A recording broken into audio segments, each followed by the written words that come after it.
This is J.J. Pianki of the University of Illinois at Urbana-Champaign interviewing Edward Patla on July 15th, 2017 in his home in Roselle, Illinois. Where and when were you born? Chicago. And when? 12/28/38. Okay. Who are or were your parents and what were their occupation? Father is Edward F. Patla Sr., and he was a metal worker. My mother was Sylvia G. Patla, housewife. Okay. Do you have any siblings? One daughter, Margaret, and one son, Edward Henry. Okay. What were you doing before you entered the service? I was working in a metal shop. Okay. Were you working with your dad? Were you working with your dad? I was in the same company as my father, yes. What branch of the military did you serve in? U.S. Army. Did you enlist or were you drafted? I was drafted Why were you drafted? because Kennedy had a big call-up of personnel for the Bay of Pigs invasion in Cuba. And what year was that? And what? What year? 1962 that I was reported. Okay. What happened when you departed for training camp and during your early days of training? Well, first of all, we went to the Dearborn Station. We got on a old Pullman car with square wheels. It thumped all the way down to Fort Leonard Wood, Missouri. Fort Leonard Wood was so crowded with draftees and enlisted personnel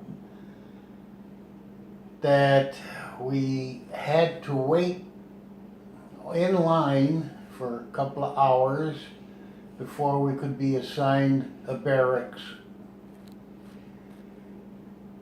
After all the shots and indoctrination, we spent another week and a half at Fort Leonard Wood because there was not any openings in any bases to send us to. After that period of time, I and other people, of course, were sent to Fort Jackson, South Carolina for basic training, where we marched in nice loose sand, got all the finals of our shots, and with one of the medications I had a reaction. I spent about 2 weeks in the post hospital, which is not necessarily a hospital. It was a converted wooden barracks. And much to my regret, I missed bayonet training. The time that we were there, we were at the end of the quarter,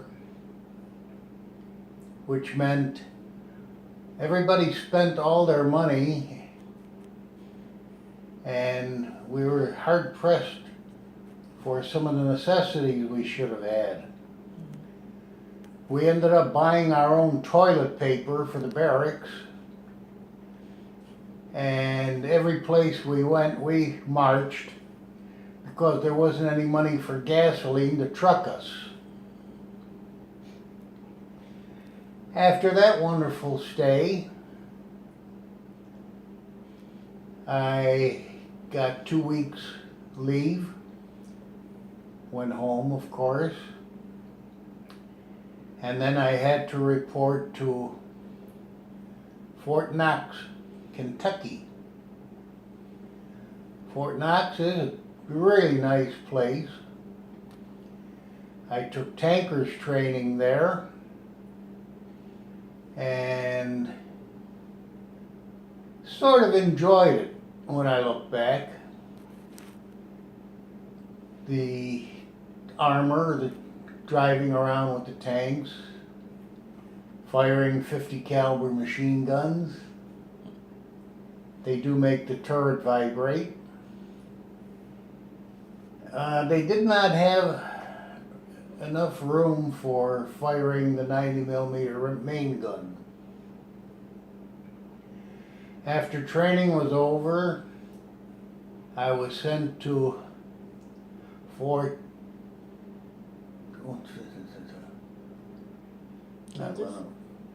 Kansas? Kansas, yeah. Fort Riley. Fort Riley, Kansas, where I was assigned to the 5th Infantry.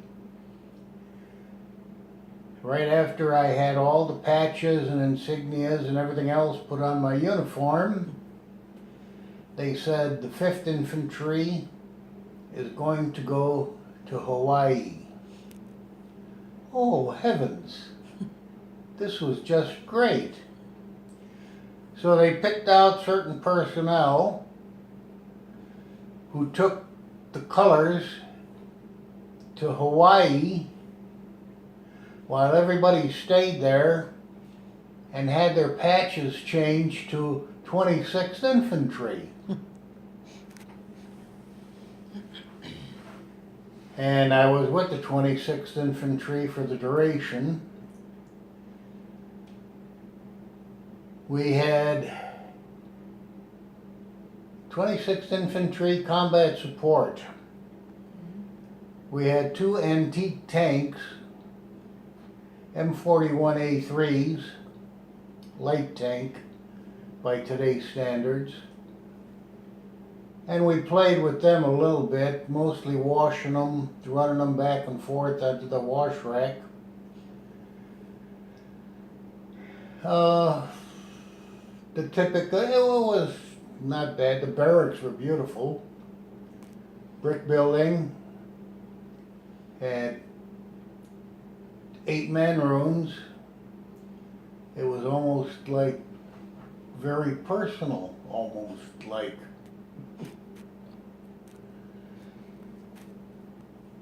Then we got sent to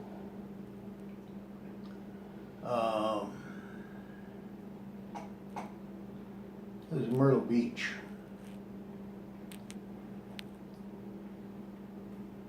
I think of it. In any case, we did amphibious training there. And we boarded the USS Sandoval. It sailed out into the middle of Chesapeake Bay, where we sat for a couple of days on board. The excitement was watching the clamshell dropping rocks into the bay as they were building the Bay Bridge Tunnel. And then we got a call that we're going to go down the cargo nets into the landing craft, and we managed that without getting squished between the boat and the landing craft. Landing craft did their circling in the bay and then ran up onto Myrtle Beach, and we walked off and walked onto buses and flew back to Fort Riley.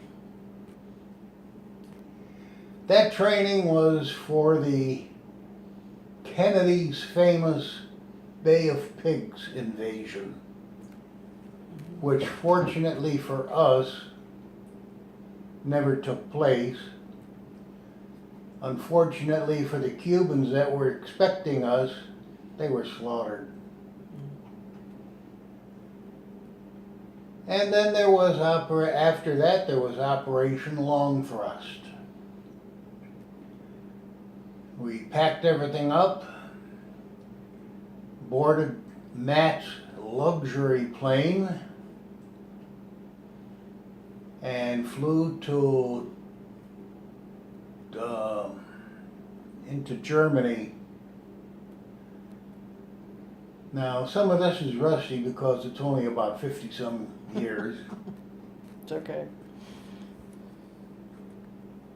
In Germany, we spent Frankfurt, Maine, Germany. We bivouacked in a park with pup tents, spent about a week and a half in the woods, and very meticulously kept. Nice, like a forest preserve. The difference is there were no facilities. We had a slit trench with some plastic around it for privacy. And while you're using that, the civilians are walking the footpaths looking at you while you're watching them. And we drew our equipment and we went up to Vielflicken. That's on the Czech border.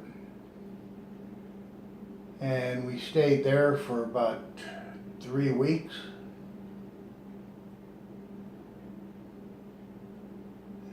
Or a little longer, 3. And then packed up again and went to Fulda, Germany. Fulda, Germany was very nice. We had nice brick barracks. After Fulda, we mounted the wheel vehicles, drove through East Germany to Berlin, and in Berlin we had the old SS troop barracks. They'd have made a fine hotel out of that if they wanted it. And my assignment was, I was a driver of a gun jeep.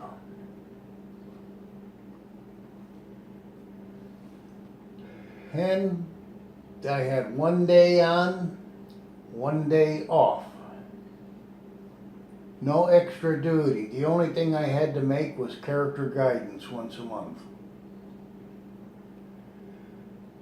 We patrolled the Berlin Wall, all the famous Checkpoint Charlie, etc. And it's amazing what the East Germans did to keep the people in. Now, the wall extended through the city. Rail lines were cut, bridges were guarded at both ends, free in East Germany.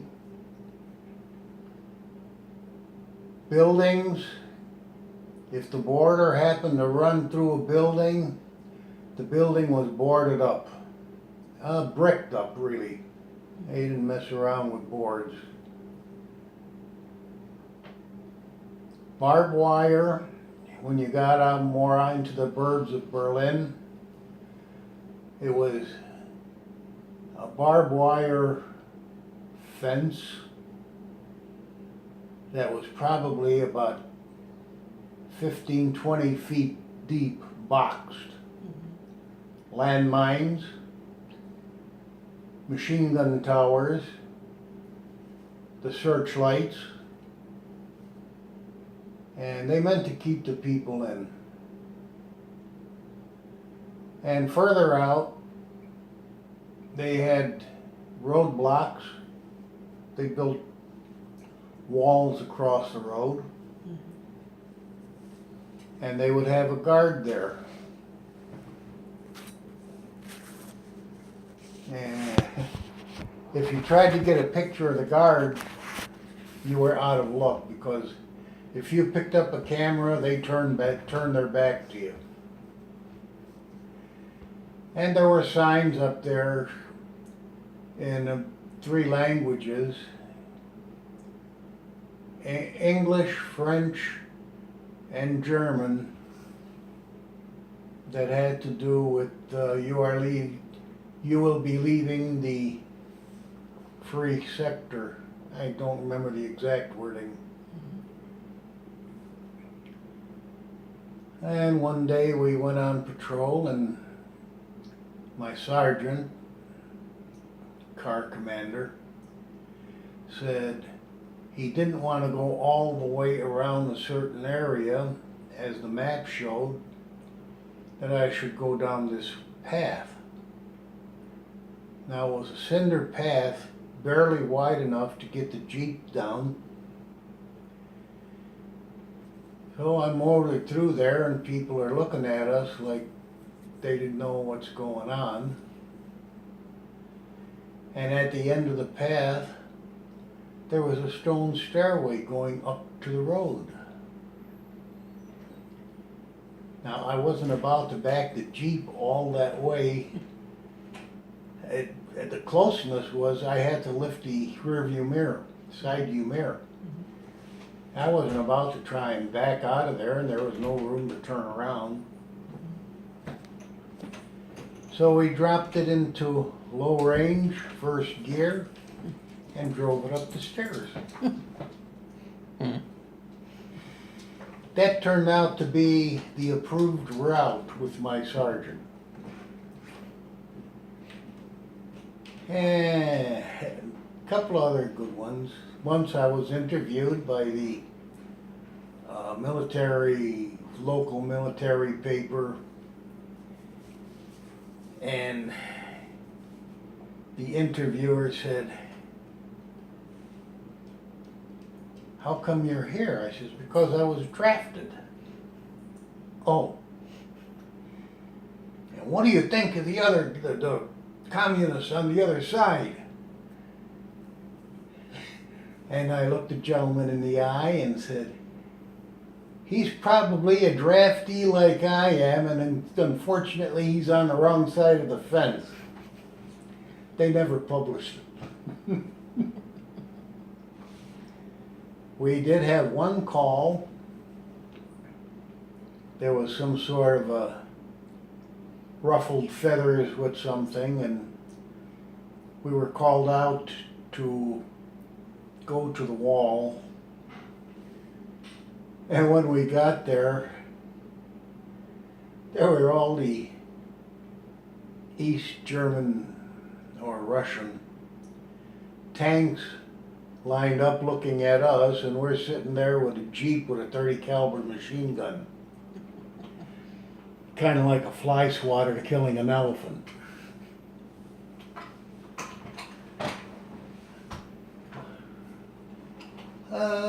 Nothing much there.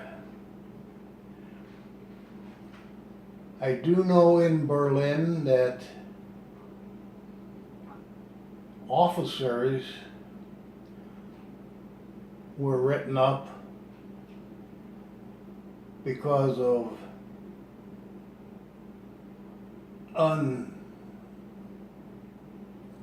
unnecessary behavior. Everybody was going out in the town and getting snored. I was afraid of getting lost walking around Berlin. So I hung out at the base. And one of the comments that was floating around, if you didn't get busted, consider it a promotion. But yeah, the officers, a lot of first and second lieutenants probably got something in their files that they wish they didn't have. I did see Conversterdam. It's amazing that building is still standing, what's left of that building. But the steeple of the church was a church heavily shelled in World War One. They did reinforce the remaining structure, steel beams and the like, but wow. Another time we got the military buses, basically Army school buses, and we got to go on a tour of East Germany. And as we went along in East Germany, we passed their stockade where all the tanks were, and as our buses approached, the gates closed, so you couldn't see what was inside there. There was a specific route that the buses had to take, and everything was so nice, clean, modern. And if you look down the side streets, you could see bombed out buildings still.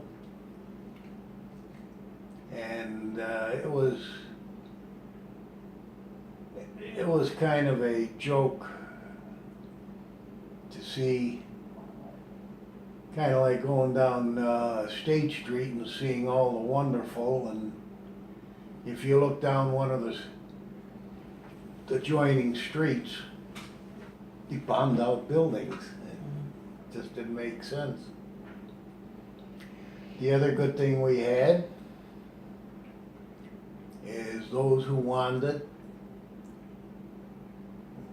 were assembled. We boarded buses and we went on a tour of the Berlin Kindle Brewery. And they took us through, just like a workman would have been walking around in the building, they took us through the building, showed us everything, explained what's going on, and then we sat down in the guest house.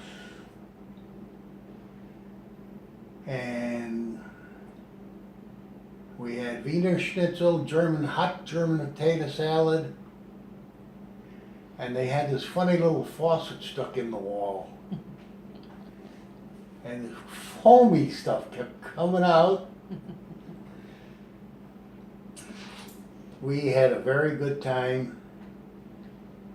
As fast as you could swallow the beer, and it was a good sized glass. The server would come by, and about as fast as you could put the glass down, there was a full one replacing it. Now this went on for a little bit, and I had a glass, and the Pilsner glass in front of me. I picked it up and drank the last few swallows. I tipped my head way back to do it, and as I swung the glass down, it went clank, because the woman was standing behind me and she put a full glass down in front of me. So after that, they finally had to take us back to the base, and they said, "Hey, guy, this is some good service. What do you say? We'll just pass the hat, put in what you want." Well, most of the guys there, me included, had American money. And 4 marks were an American dollar. There's a lot of paper bills in there, and the cap was about bursting. And they called the server and said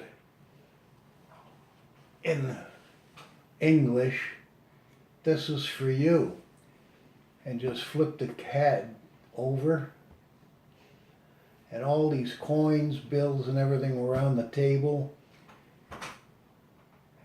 And I think that woman about thanked everybody. She just couldn't thank us enough. And then basically, being a peacetime army, thank you, they flew us back to the States, back to Fort Riley, and I found out that our old barracks had been occupied by somebody else. So we ended up at Fort Fernstrom. There was Custer Hill, which is where the newer buildings were, and there were 2 other posts on there. And at that time I was getting to be, as they call it, a short timer. So we basically killed time. Took tankers training, and how to take the breech block out of the main gun. They were having some sort of a big inspection, and the cook in the mess hall was very ill at ease because he didn't have the personnel he should. So a couple of us volunteered for KP to help him out. And then the first sergeant's running around looking for somebody that could move a tank. And I'm in civilian clothes. Oh, I can do it. And I had to move it from one motor pool to the other at a walk. I had 2 people in front of me. There was a car in front of those 2 people, and there were 2 more behind me. And I so wanted to just put the hammer down just once, but I'd probably have to clean the other guys out of the tracks. And then the excitement was being a short timer and looking forward to leaving. An individual come up to me and told me, "The president has been shot." And my heart dropped. And he's dead. And I'm standing there trying to figure out, where are they going to send us? As it is, it wasn't that kind of a deal, but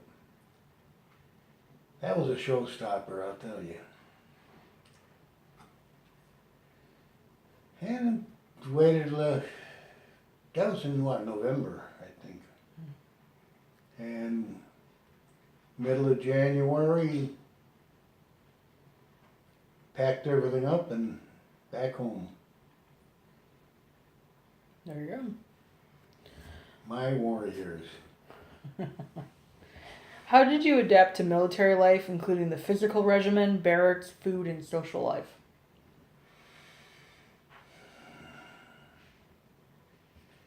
Well, from the start, I used to wake up at 5 o'clock in the morning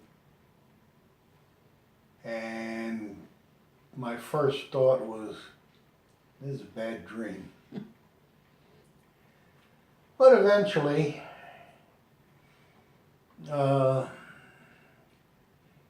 if you walk the line, it's almost palatable. My first thoughts, after I was drafted and about halfway through basic, was I am going to get this done so that I can be here the shortest amount of time. And that's the way it worked.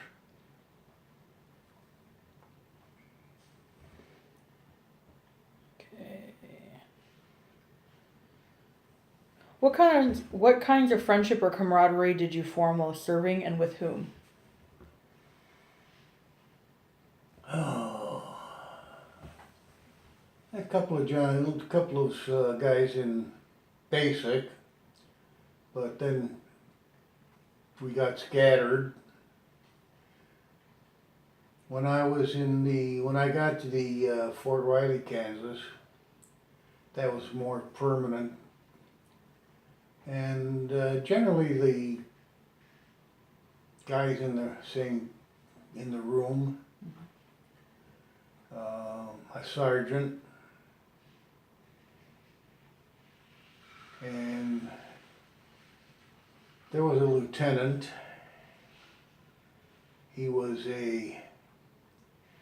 I think he was an ROTC from like a religious type college, living in a converted barracks with his family, his wife and a baby daughter. And obviously things were pretty rough, even having the barracks. I don't know if it was rent-free or if you had to rent the darn thing. And I had a 1962 Chevy Impala on post. That was a brand new car then. I could move around a little bit better than most. And one day near Christmas, days before Christmas, he asked if I could give him a lift. Go down to the mechanic garage that they had on post for the soldiers. I said, fine. So we drove down, and I guess he had an older Chevy and the water pump had gone out. He ordered a water pump, they sent in the wrong one, and the maintenance garage was closed for inventory, which meant he had no car. And he told me that he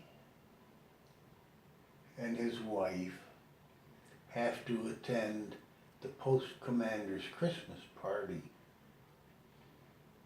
He was invited. Like I was invited to join the army. And he said, I don't have any transportation. It was snowing. I said, maybe you can get a cab. He says, I can't spend the money on a cab, I have to pay the babysitter. He said, my wife will have to walk down there. So I made the offer to him that he can use my car. At first he said no,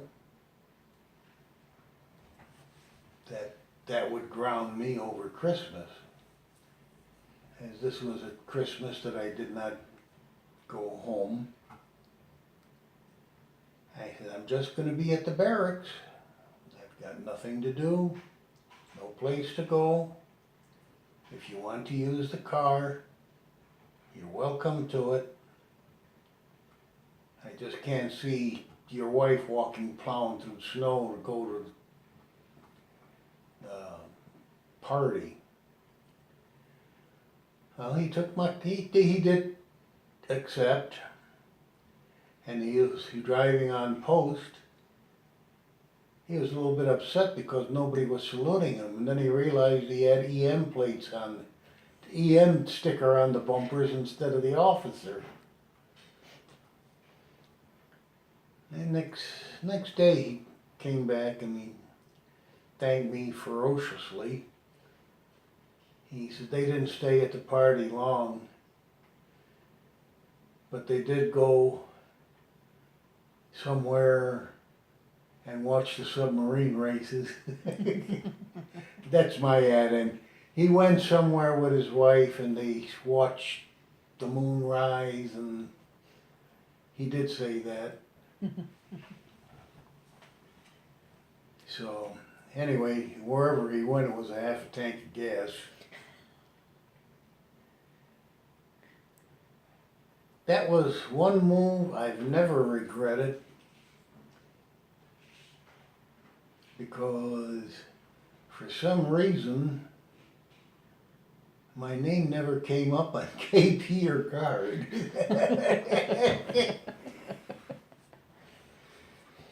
And there were a couple other, two more officers, and I got along with them. I didn't have any problems with them. First sergeant, he was cool.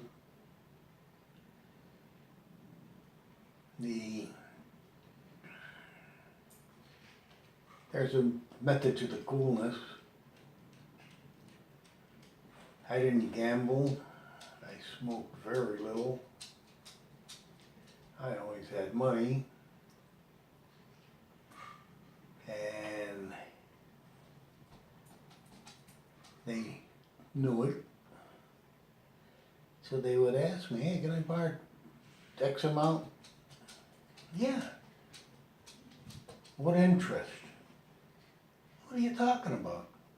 Just pay it back. Oh, lordy, lordy.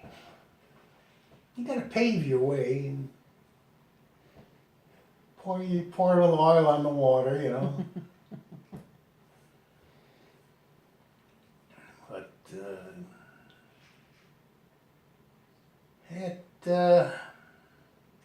all those little things help. Mm-hmm. How did you stay in touch with family and friends back home? I rarely wrote letters. Okay. And cell phones weren't even invented. What did you do for recreation or when you were off duty? I'd get in my car and we'd go around, look at the country, and one time we're riding down the main highway, and a friend and I were looking at, oh my God, that farmer must be rich. Look at that silo he's got there. Sleek, silver, pointed tip. About a week later we passed by there, the silo was gone. Missile silo. We figured out, right, it was down in the ground, not over the ground. Went to see President Eisenhower's birthplace. Another time, a group of us, I didn't drive then, we went to, I don't know if it was Kansas City, Kansas, or Kansas City, Missouri. A place called the Bud Eye. It was a storefront operation. The windows were cloaked with heavy drapes. I don't know what you'd call it then. I referred to it as a juice bar. Go in there and it was folk music. And the drinks were all absolutely non-alcoholic. And I think one of the acts was Peter, Paul, and Mary before they became really big. Mm-hmm. That was good. And I often think of that place, if it still exists. When you were in the service, did you read for pleasure, and if so, what? Did I what? Read for pleasure. For fun. No? Okay. What particular book would you say it influenced your life the most, and why?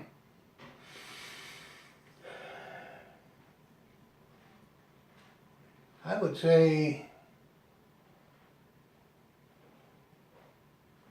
it offered more maturity. Which book did you read? Soldier's Guide. The Soldier's Guide. Okay. How to clean your weapon. Did you use libraries when you were in the service? Why or why not? Actually, no, I didn't. And there's no reason why I didn't. I just didn't. Okay.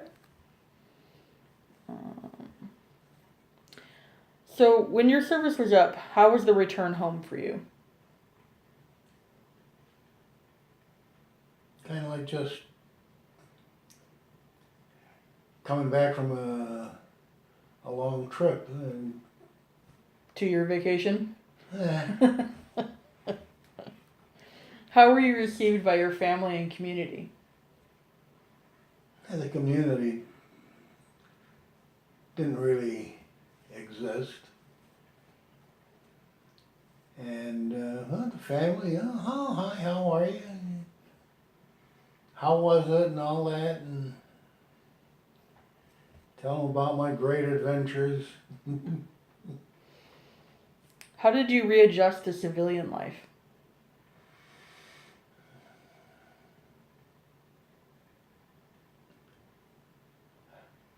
The method, or I would say I just went with the flow type thing, and I was home and There you were. picked up the pieces and went ahead. Mm-hmm. Have you remained in contact with or reunited with fellow veterans, and if so, who? There was one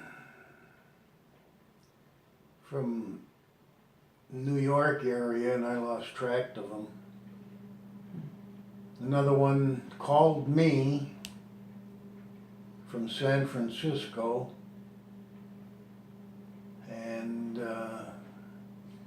after about over an hour and a half on the phone with him, I tried to call him back, but I couldn't reach him. Are you a member of any veterans organizations, and if so, which? The American Legion. Okay. What have you done since separating from the military? Since? Mm-hmm. So that's 50 years of living, but you went back home. Did you go on to work in the same company as your dad? Not immediate. Yes, as a matter of fact, I did. So you became a machinist. And I resumed dating my wife. So she patiently waited for 2 years.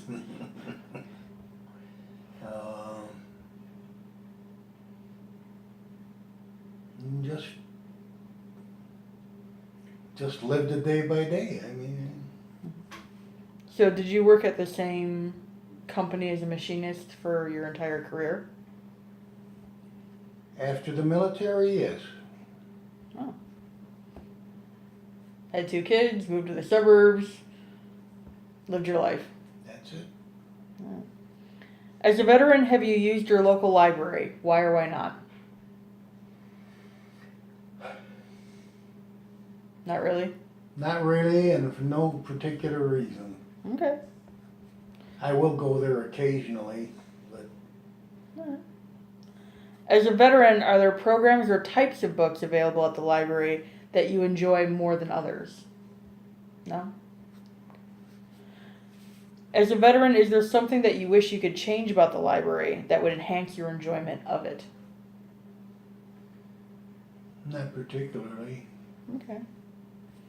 How did your military or wartime experiences affect your life?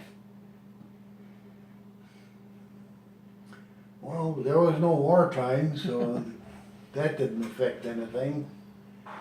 And I would say that the military, I came back a more mature person. Okay. What are some of the life lessons you learned from your military service?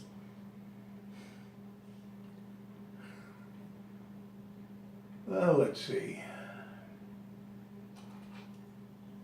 Don't volunteer. But that's an old cliche. I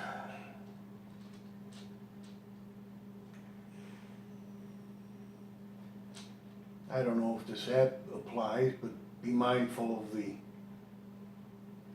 veterans who come home injured, for want of a word, and wonder just why all this stuff is going on. How has your military service impacted your feelings about war and the military in general?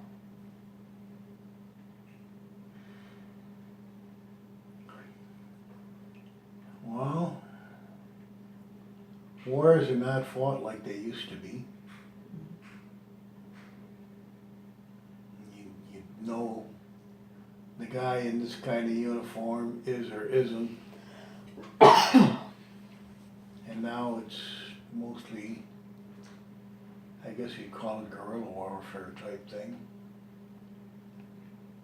Too many politicians are poking their nose into what the military is doing.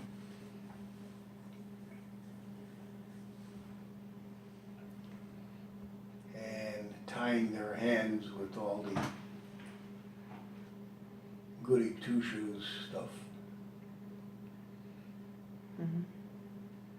If a general's a general, he got there for some reason. He knows what he's up against. He knows what the battle is going to be. And some politician sitting on his stuff in Washington says, you must do it this way.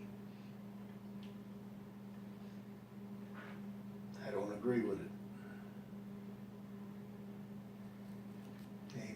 Amen. What message would you like to leave for future generations who will hear this interview?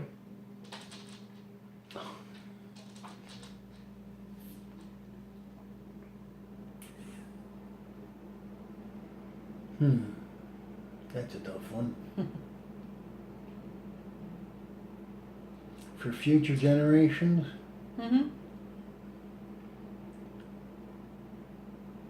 If you're going to have to go somewhere to keep the peace, walk a straight line. Okay. Is there anything else you feel we haven't discussed or should be added to the interview, and if so, what? Any last thoughts? Any last thoughts?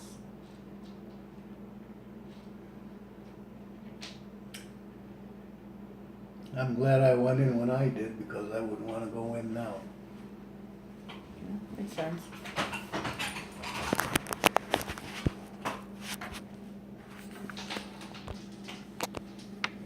All right.